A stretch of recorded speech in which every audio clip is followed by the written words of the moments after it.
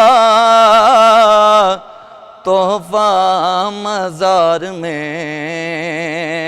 رکھنا، درود پاک کا تحفہ مزار میں رکھنا، بقیع پاک کے قرب و جوار میں رکھنا، حضور اپنے کرم کے حصار میں رکھنا۔ حضور اپنے کرم کے حصار میں رکھنا۔ جزاک اللہ۔ قاری محمد ابرار حسین صاحب ساتھ موجود تھے اس نعتیہ کلام کے لیے۔ اپنے مہمانوں کو تعارف ہم کرا چکے ہیں، گفتگو کا آغاز کرتے ہیں۔ علامہ عارف حسین واحد صاحب، آپ سے پہلا سوال کرنا چاہوں گا۔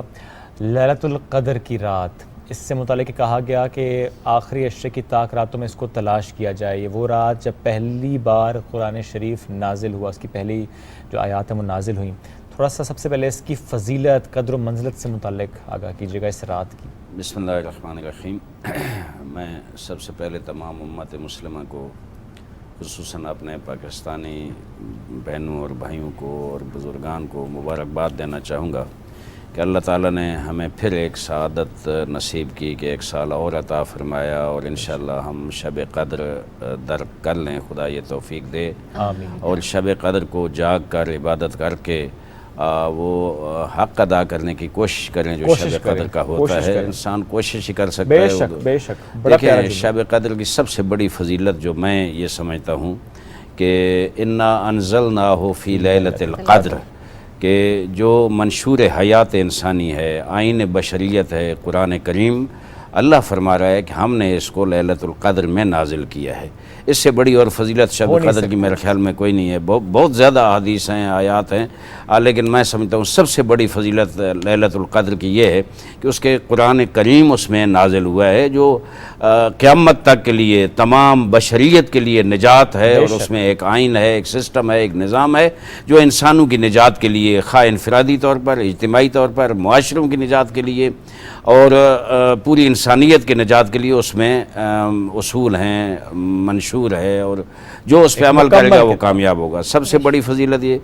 دوسری آیت جو ہے وہ عجیب ہے، وہ خدا فرماتا ہے ما ادراک ما لیلۃ القدر، یہ تجھے کیا پتہ لیلۃ القدر۔ کسی علم معنی بیان میں کسی چیز کی عزت و عظمت کو بڑھانے کے لیے اس طرح کا سوال کیا جاتا ہے کہ ما ادراک، قرآن میں کئی جگہوں پر ایسے ہے، ما ادراک ما لیلۃ القدر، تجھے کیا پتہ لیلۃ القدر کیا ہے۔ اور جو دوسرا جملہ لیلۃ القدر کی فضیلت میں، پہلا قرآن کا نزول ہے، اور دوسرا ہے کہ لیلۃ القدر خیر من الف شہر، 1000 مہینوں کے برابر نہیں ہے، 1000 مہینوں سے بہتر ہے۔ خیر افضل تفضیل کا صیغہ ہے، یعنی 1000 مہینوں کی کوئی عبادت کرے، پورے 1000 مہینے لگا رہے، لیکن اس کے بدلے ایک اس رات کو عبادت کرے گا تو یہ رات ان 1000 مہینوں سے افضل ہوگی۔ اور پھر تیسری چیز جو قرآن نے ارشاد فرمائی ہے، سورہ دخان میں بھی ہے اور سورہ قدر میں بھی ہے، تنزل الملائکۃ والروح فیہا، کہ قرآن مجید یہ کہتا ہے کہ ملائکہ اس میں نازل ہوتے ہیں من کل امر، کیا لے کر؟ تمام امور سال لے کر، اور یہ روایات میں بھی ہے کہ تمام تقدیرات اس رات کو تمام معین ہوتی ہیں، تمام امور طے ہوتے ہیں۔ وہ خوش نصیب انسان ہے جو آج کی رات جا کر اللہ کے حضور گڑ گڑا کے، اور آج 26 روزے اس نے مکمل کیے، اور پھر جناب وہ اللہ کے حضور گڑ گڑا کر وہ شب قدر کو عبادت کرے، اپنے گناہوں کی معافی مانگے، اور اگلا سال بک کرا لے اللہ کے ہاں کہ اگلا سال ساری رات جاگے گا، اور ساری رات کتنا مانگ سکے گا؟ اگر قرآن کی تلاوت بھی کرے ساری رات تو دیکھیں ماہ مبارک رمضان میں قرآن کی تلاوت کے اتنا ثواب ہے کہ باقی دنوں میں قرآن رمضان سے ہٹ کر اگر کرے گا تو وہ ایک آیت کا ثواب ایک آیت کا ملے گا.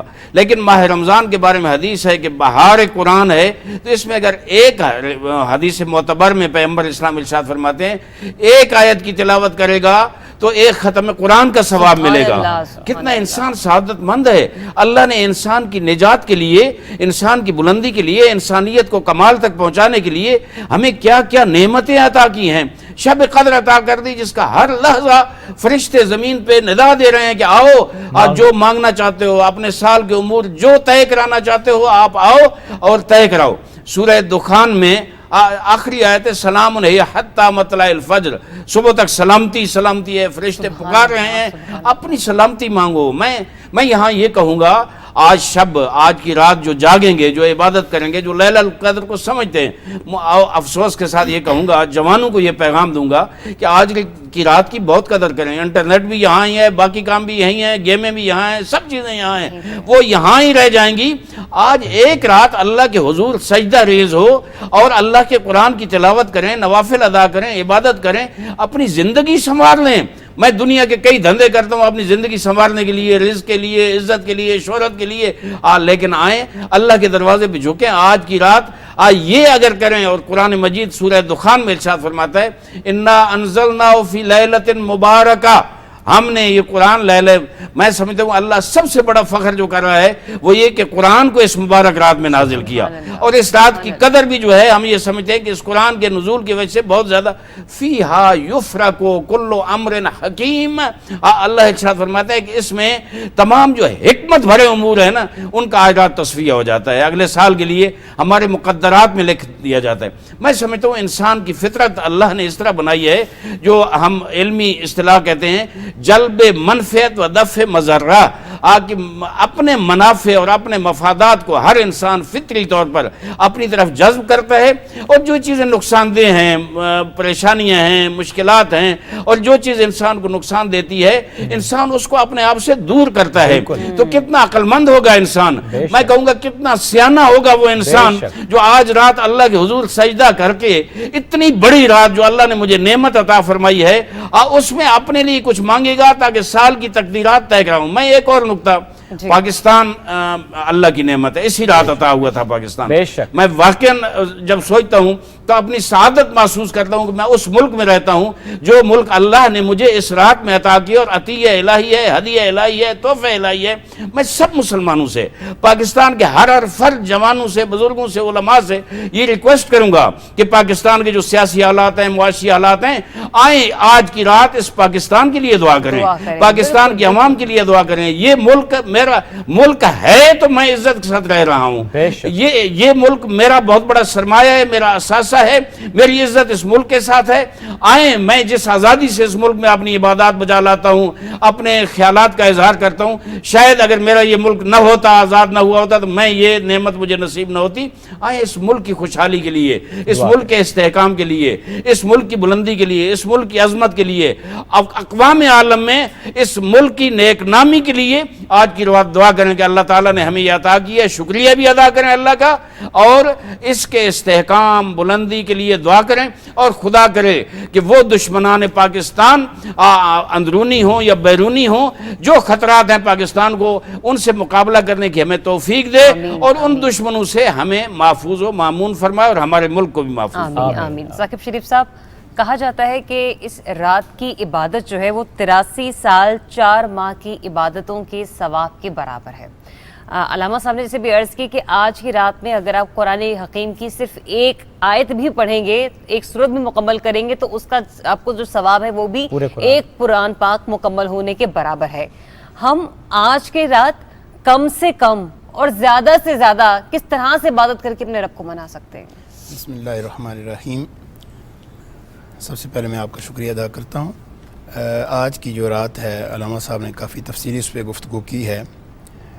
میرا پیغام ہے کہ ہمارے کون سے معمولات ہونے چاہیے، ہم اس رات کو کیسے گزاریں. تو اس میں ہم دیکھتے ہیں کہ سرکار دو عالم صلی اللہ علیہ وآلہ وسلم سیدہ عائشہ رضی اللہ تعالی عنہا آپ نے سوال کیا یا رسول اللہ صلی اللہ علیہ وسلم اگر میں لیلۃ القدر کو پا لوں تو کون سی دعا مانگوں؟ تو سرکار دو عالم صلی اللہ علیہ وسلم نے ارشاد فرمایا عائشہ یہ کہو اللہم انکا عفو تحب العفو فاعف عنی، اے باری تعالیٰ تو درگزر فرمانے والا ہے، معاف فرمانے والا ہے، فاعف عنی، اے باری تعالیٰ مجھے معاف فرما۔ تو میں گزارش یہ کروں گا کہ جن احباب کو یہ دعائیہ کلمات بارگاہ رسالت مآب صلی اللہ علیہ وسلم سے ہمیں ملے ہیں، دعا استغفار ہمیشہ کرنی چاہیے، لیکن یہ الفاظ اگر آپ یاد کر لیں تو یہ ضرور اس رات میں آپ کو اللہ توفیق دے تو ضرور پڑھیں، ایک مرتبہ پڑھیں یا اس سے زائد مرتبہ پڑھ سکتے ہیں۔ اور اگر یہ نہیں ہو سکتا تو آپ استغفار کریں، استغفر اللہ استغفر اللہ استغفر اللہ۔ اور اگر یہ بھی الفاظ نہیں یاد ہو سکتے تو اپنی زبان کے اندر جو بھی آپ کی زبان ہے، جو بھی آپ کی مادری زبان ہے، آپ اس کے اندر اپنی بارگاہ، اپنے رب کی بارگاہ کے اندر متوجہ ہو جائیں۔ یہ پہلی بات ہے۔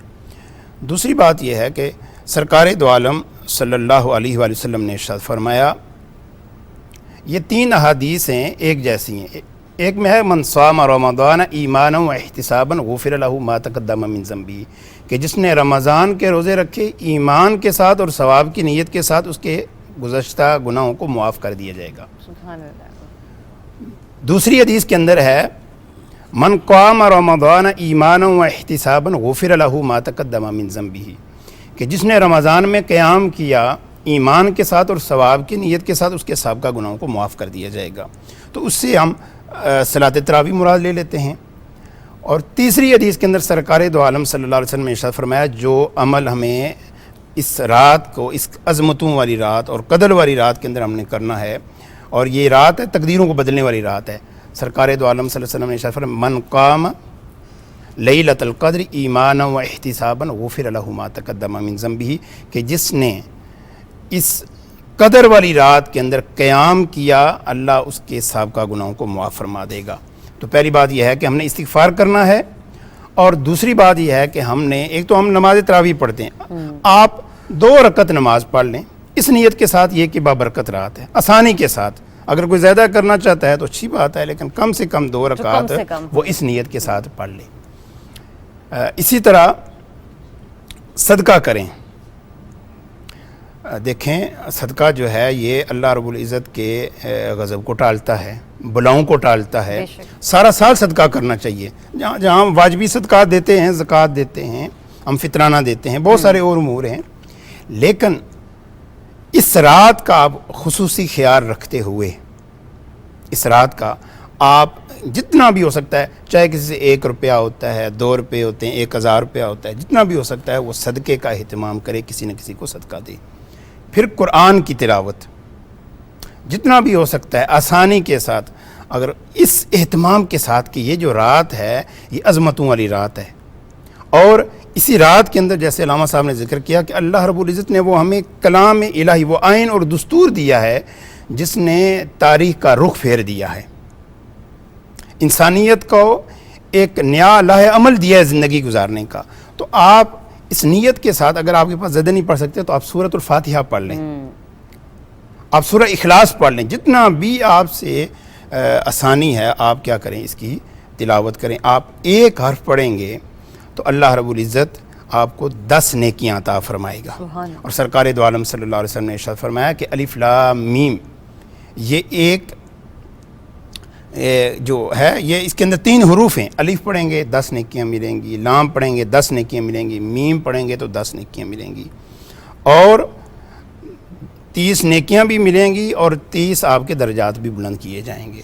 اور یہی قرآن اور روزہ، اور یہی قرآن جس کی ہم تلاوت کریں گے، سرکار دو عالم صلی اللہ علیہ وسلم نے ارشاد فرمایا اقرؤوا القرآن فإنہ یأتی یوم القیامۃ شفیعا لأصحابہ، کہ قرآن کو پڑھا کرو، یہ کل قیامت کے دن تمہارے لیے سفارشی بن کر آئے گا۔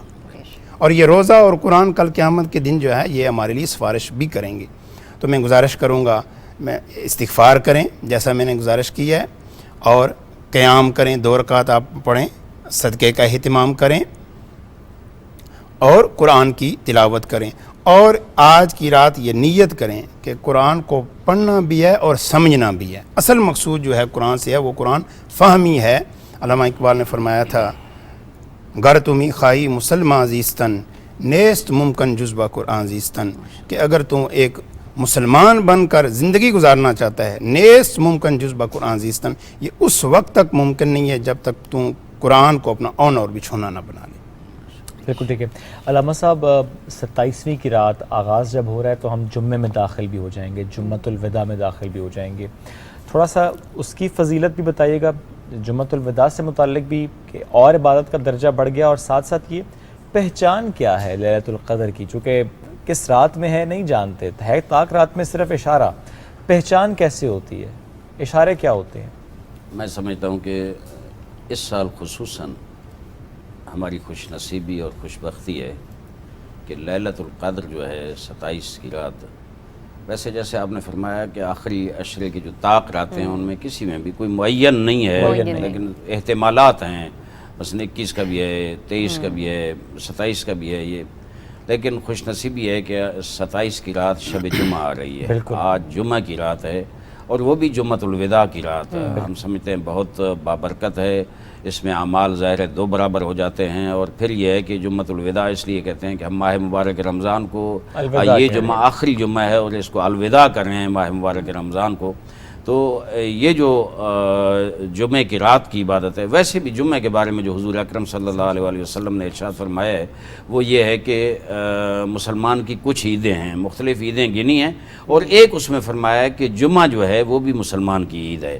آج جمعے کے بارے میں بھی جس وقت شام ہو جائے گی، غروب ہو جائے گا اور جمعے کی رات شروع ہو جائے گی، تو اس وقت ہے کہ فرشتے زمین پر نازل ہوتے ہیں اور کہتے ہیں کہ سعادت کی گھڑیاں شروع ہو گئیں، سعادت کے لمحات شروع ہو گئے، جو توبہ کرنا چاہتا ہے، جو اللہ کے در کی طرف واپس پلٹنا چاہتا ہے وہ آ جائے، اور ظاہر ہے جمعۃ الوداع تو اس سے کئی برابر، باقی جمعوں سے کئی برابر زیادہ فضیلت رکھتا ہے، اور ہماری خوش نصیبی کی شب قدر، یہ شب قدر جس وقت حضور اکرم صلی اللہ علیہ وآلہ وسلم کی حیات طیبہ میں یہ ہے کہ جس وقت شب قدر داخل ہوتی تھی، حضور اپنے گھر کے سارے افراد کو ساری رات جگاتے تھے اور کہتے تھے کہ بیٹھ کر عبادت کرنی ہے۔ ظاہر ہے ویسے حضور کی فیملی، حضور کے گھر جو ہے وہ کون تھے؟ وہ حضور کے اہل بیت تھے جو ساری رات جاگ کر عبادت ویسے بھی کرتے، لیکن روایت میں ہے کہ حضور اپنے ساتھ پانی رکھتے تھے، ایک برتن پانی کا، کہ اگر کسی کو نیند آ جائے تو وہ پانی کے چھینٹے ان کے منہ پہ ڈالتے تھے تاکہ جاگتے رہیں۔ سب سے بڑی ایک جو فضیلت ہے وہ یہ ہے کہ اس رات کو آدمی سوئے نہیں، ساری رات جاگ کر اس رات کو گزارے اور اپنے اللہ سے، جیسے مولانا صاحب نے بہت خوبصورت فرمایا کہ آج کا انسان تاریکیوں میں ہے، ظلمتوں میں ہے، دھکے کھا رہا ہے، ٹامک ٹوئیاں کھا رہا ہے، اندھیروں میں، ظلمتوں میں، اور زندگی اتنی مشکل ہو گئی ہے انسان کی۔ یہی آج کے دور میں سوچیں، مہنگائی کتنی مشکل ہو گئی ہے، زندگی کی پریشانیاں کتنی زیادہ ہیں۔ اب میں یہ کہتا ہوں کہ بجائے اس کے کہ ہم کسی وزیر کے دروازے پہ جائیں، ہم کسی MNA MPA کے دروازے پہ جائیں، آئیں ہم اللہ کے دروازے پہ جائیں۔ اور یہ روایت میں ہے کہ جس وقت آج کی رات کو یہ استغفار کرتا ہے نا، اللہ اس سے استغفار کے بدلے جہاں اس کے گناہ معاف کرتا ہے، جہاں اس کی توبہ قبول کرتا ہے، وہاں اس کو رزق حلال وسیع بھی عطا کرتا ہے۔ تو آئیں، وہ جو مشکلات ہیں وہ اس رات مانگیں، اپنے گناہوں کی استغفار کریں، اللہ کا وعدہ ہے۔ دیکھیں 3 چیزیں اکٹھی ہو گئیں، ایک لیلۃ القدر ہے، ایک لیلۃ الجمعہ ہے، اور ایک جمعۃ الوداع کی رات، 3 چیزیں اکٹھی ہو گئیں، میری بخشش کا مکمل سامان ہو گیا۔ اب بھی اگر میں بد نصیب ہوں اور وہ میں بخشش، لیلۃ القدر قلب رمضان، رمضان کے ہر دن بڑا مقدس ہے، لیکن حضور اکرم ارشاد فرماتے ہیں کہ ماہ مبارک رمضان میں لیلۃ القدر جو ہے اس رمضان کا قلب ہے اور بنیادی مرکز اور بنیادی محور ہے۔ تو ہمیں ظاہر ہے یہ، لیکن میں یہاں متوجہ کروں گا ایک چیز، جوان جو دیکھ رہے ہیں، ہمارے ناظرین، ہمارے سامعین جو دیکھ رہے ہیں، ظاہر ہے ہر انسان کی تڑپ ہوتی ہے۔ میں کہتا ہوں آج کی رات آنے سے پہلے جو لوگ آپ سے ناراض ہیں ان سے معافی مانگ لیں، جیسے مولانا نے کہا صدقہ لازمی دیں، ہر کوئی اپنی حیثیت اور استطاعت کے مطابق دے، جتنا صدقہ دے سکتا ہے، لازمی نہیں، اللہ کوئی فٹیک نہیں ڈالتا، لا یکلف اللہ نفسا الا وسعہا، جتنی انسان کی وسعت ہے۔ لیکن حدیث معتبر میں حضور اکرم صلی اللہ علیہ وآلہ وسلم ارشاد فرماتے ہیں 4 قسم کے لوگ یہ ہیں، ایسے ہیں جو جب تک معافی نہیں مانگیں گے اس وقت تک ان کی دعا قابل قبول نہیں ہے۔ ایک پہلا ہے عاق الوالدین، جو والدین کا نافرمان ہے، میرے عزیز جوانوں اس معاشرے میں نیٹ پہ مختلف چیزیں دیکھتے ہیں پوری دنیا کی. ہو سکتا ہے والدین کے بارے میں کوئی کمزور جملے آپ کے ہو گئے ہوں. قرآن کہتا ہے لا تقل لہما اف, آپ والدین کو اف تک آپ نہیں کر سکتے. اگر والدین ناراض ہیں ساری رات بھی بیٹھے رہیں آپ کی دعا قبول نہیں ہے. حضور فرماتے ہیں آسان طریقہ یہ ہے کہ شب قدر داخل ہونے سے پہلے جائیں والدہ کے قدم پہ ہاتھ رکھیں, والد قدم پہ ہاتھ رکھیں اور کہیں آپ بابا جی امی جان آپ معافی دے دیں, میں آج رات اللہ کے حضور آ جا رہا ہوں اپنے گناہوں کی استغفار کے لیے. اور مجھے یقین ہے والدین اولاد کے بارے میں اتنے نرم دل ہوتے ہیں آگے جو ہی بیٹا اگر مسکرا کر معافی مانگے گا اسی وقت معاف کر دیں گے. میں کہوں گا اے خوش نصیب اولاد, تیرے والدین اگر زندہ ہیں تو والدین سے معافی مانگ لے, اگر والدین فوت ہو گئے ہیں تو حدیث معتبر میں ہے آگے جائیں اس کی قبر پہ, اگر ناراض گئے ہیں آپ سے ان کی قبر پہ جا کے پاؤں کی طرف ہاتھ رکھ کر آپ معافی مانگے کہ بابا جی امی جان مجھے معاف کر دو, انشاءاللہ آپ کی دعائیں منظور ہوگی اگر والدین معاف کر دیں گے.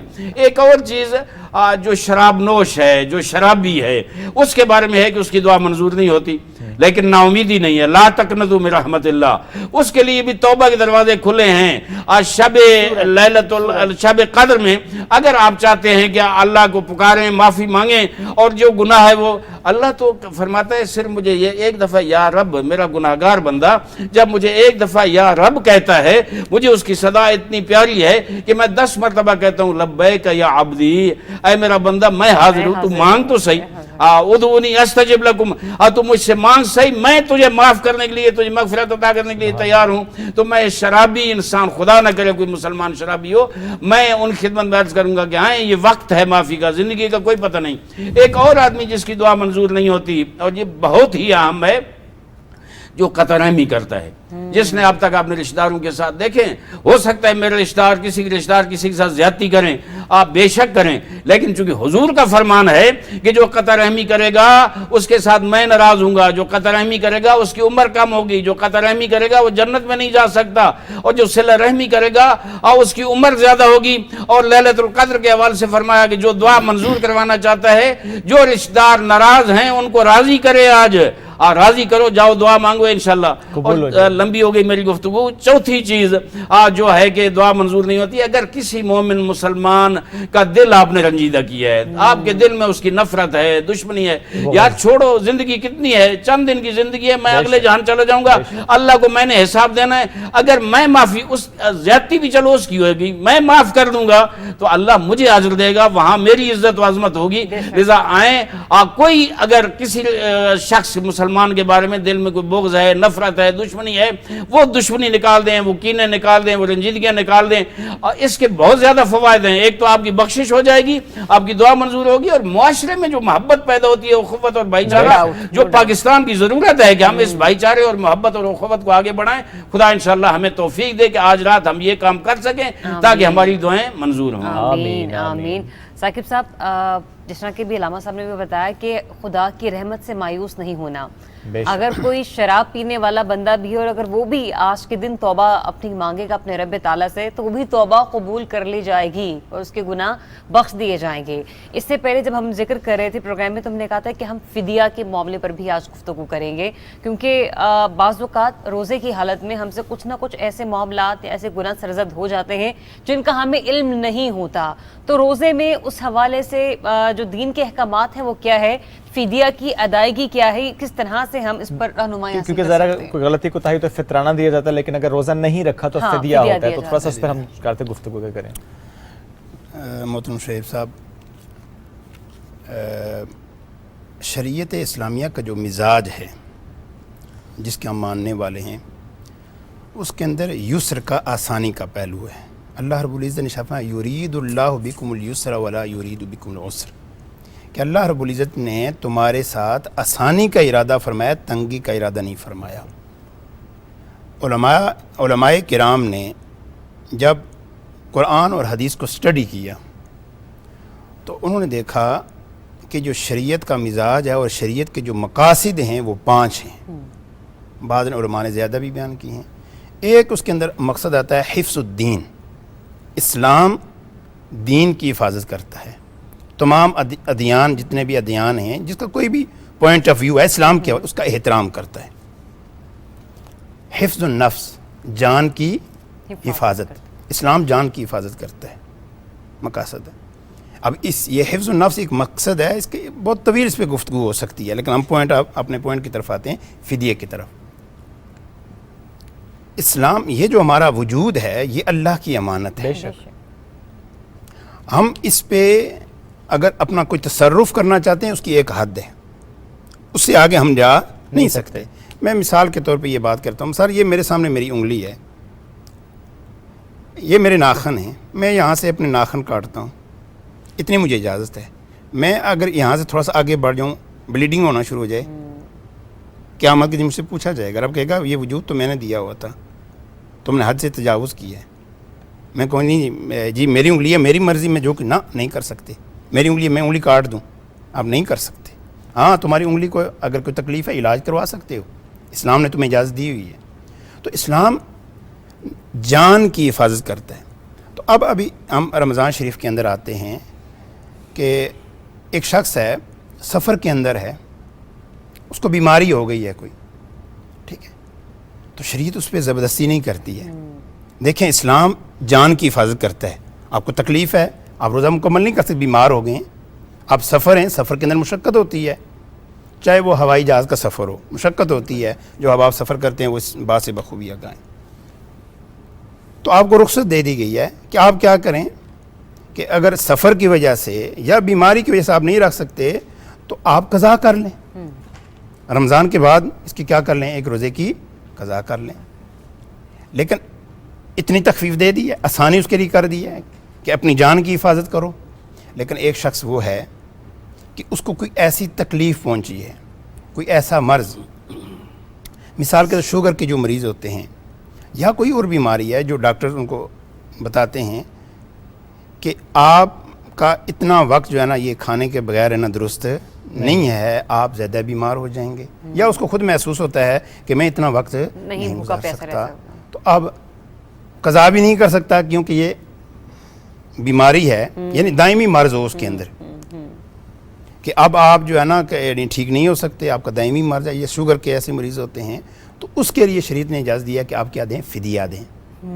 یعنی آپ ایسا کریں کہ ایک مسکین کو ایک روزے کا صبح اور شام کو کھانا کھلا دیں اپنی استطاعت کے مطابق, ٹھیک ہے. اسی طرح یہ بیماری کا میں نے آپ کے سامنے ذکر کر دیا. اسی طرح وہ شخص جس کی ایج بہت زیادہ ہو گئی, وہ بوڑھا ہو, اگر وہ بھی روزہ نہیں رکھ سکتا, ٹھیک ہے, تو یہ نہیں ہے کہ وہ روزہ رکھے اور اپنی آپ کو ہلاکت میں ڈالے.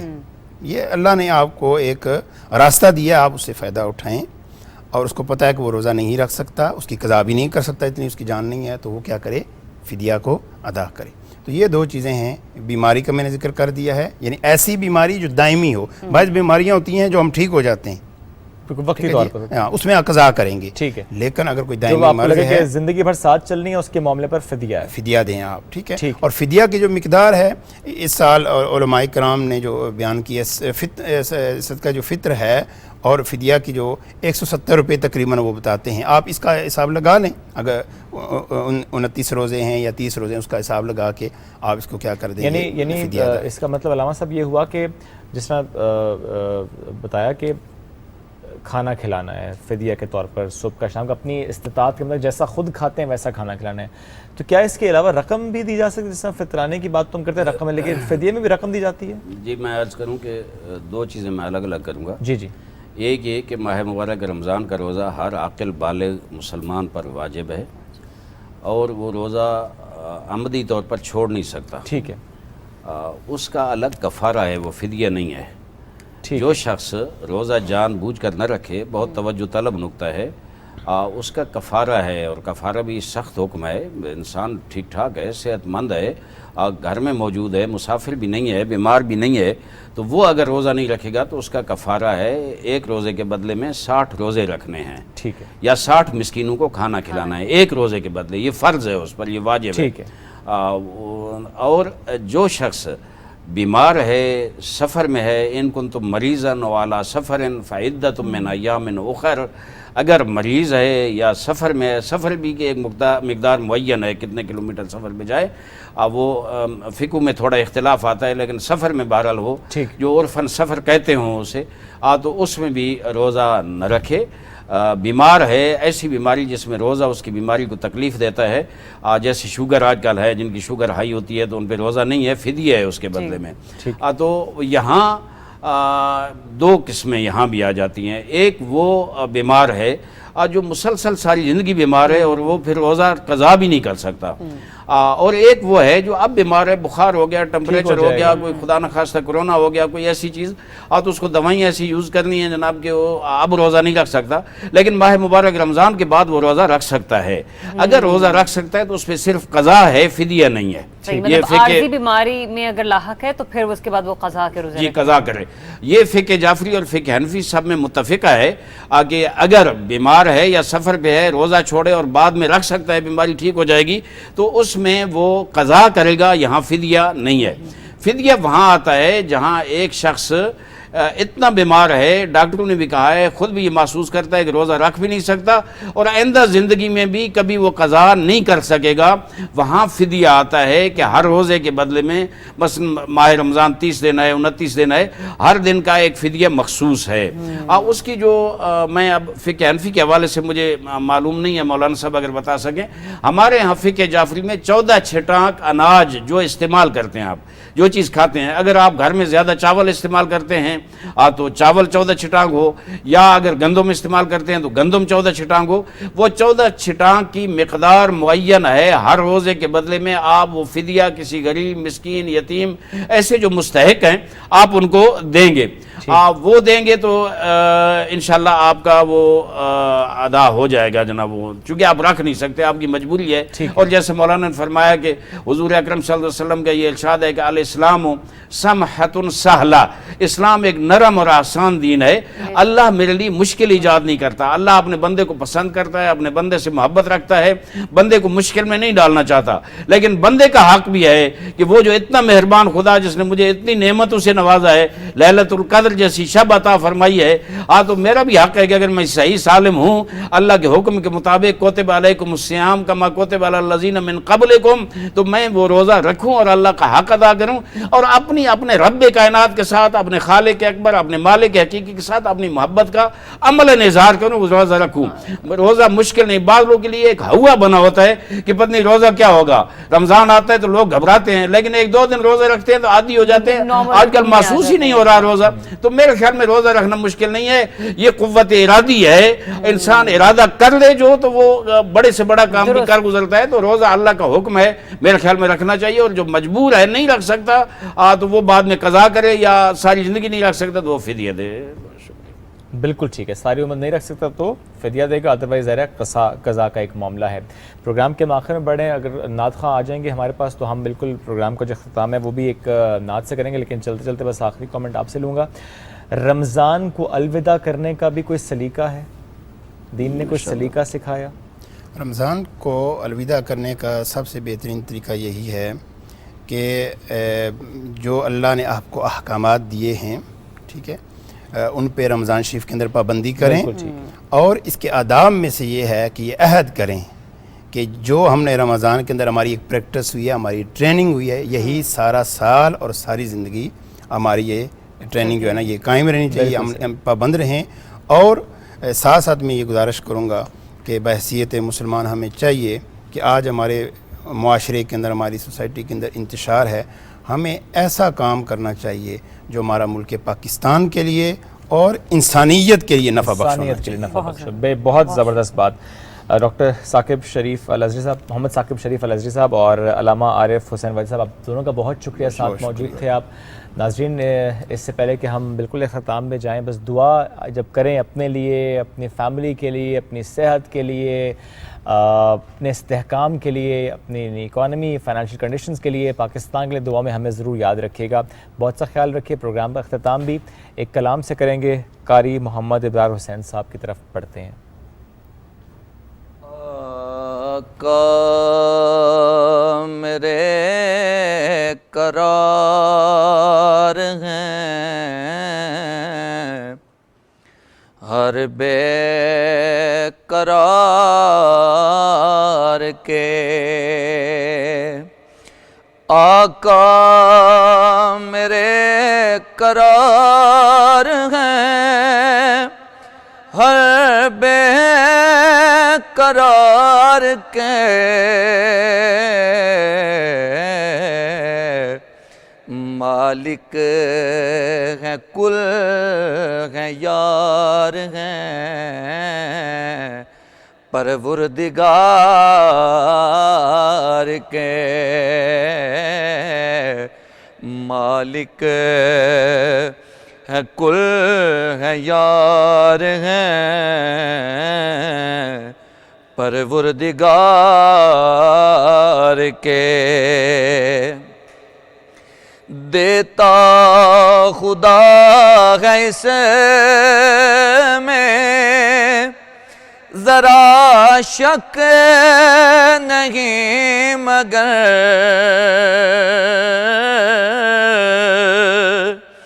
دیتا خدا ہے اس میں ذرا شک نہیں مگر دیتا ہے نعمتیں وہ محمد پہ وار کے دیتا ہے نعمتیں وہ محمد پہ وار کے صدقہ حسن حسین کا خیرات دیجئے صدقہ حسن حسین کا خیرات دیجئے در پر کھڑے ہیں آپ کو منگتے پکار کے در پر کھڑے ہیں آپ کو منگتے پکار کے چرچا جہاں میں کیوں نہ ہو یوسف کے حسین کا